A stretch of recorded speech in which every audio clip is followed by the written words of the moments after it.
Bienvenue dans l'épisode 8 de Tips. Aujourd'hui, comme promis, nous allons approfondir un sujet déjà abordé dans l'épisode 5, l'Ethernet. Alors commençons d'abord par clarifier quelque chose. Ceci n'est ni un câble Ethernet, ni un câble RJ45. Il s'agit d'un câble réseau. On dit câble réseau. Mais maintenant, je le sais aussi. Donc je dirais plus, dis donc, t'as pas de l'Ethernet? Non. Ça, c'est pas ça, ça peut pas, c'est un câble. Voilà. Donc on dit un câble réseau, simple.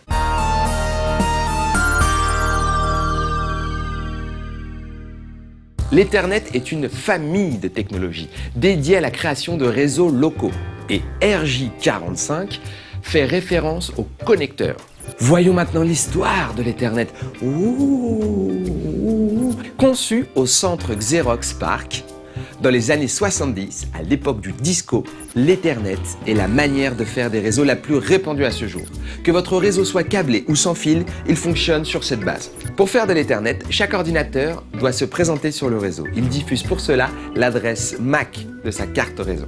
Dès que quelqu'un lui répond, typiquement votre box internet, la communication s'engage et il obtient la fameuse adresse IP qui vous permet de surfer sur internet. Oui, je dis surfer.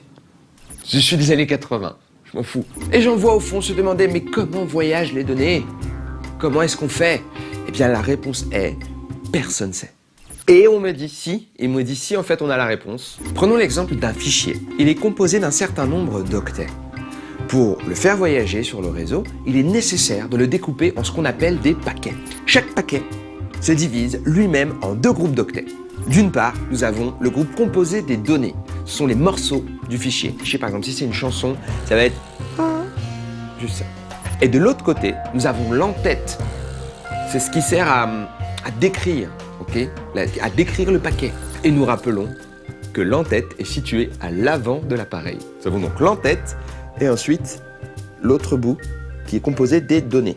Cette entête permet aux divers équipements connectés au réseau de savoir quelle est la destination de ce même paquet. C'est un peu comme quand vous envoyez un courrier en fait. L'enveloppe où est inscrite l'adresse, on va appeler ça l'entête et la lettre, ça va être les données. L'Ethernet, voilà, c'est comme la poste, sauf que c'est plus efficace. Marche très très bien.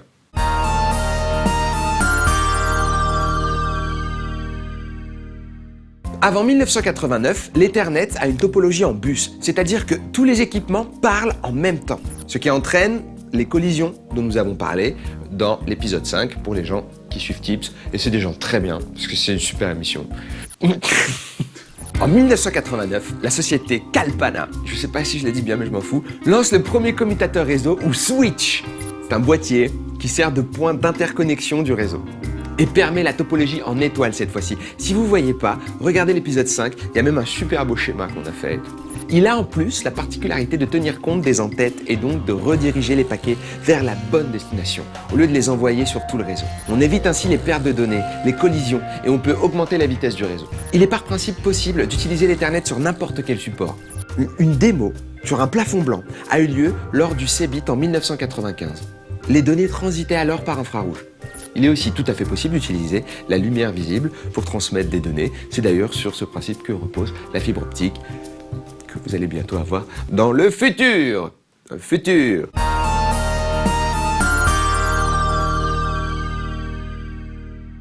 Pour finir, ce qu'on retiendra, c'est que la flexibilité et la facilité d'intégration d'Ethernet lui ont permis de se développer au point d'être présent aujourd'hui dans tous les objets connectés. L'Ethernet a donc encore de beaux jours devant lui. Dans le futur! C'était Tips, c'était tout.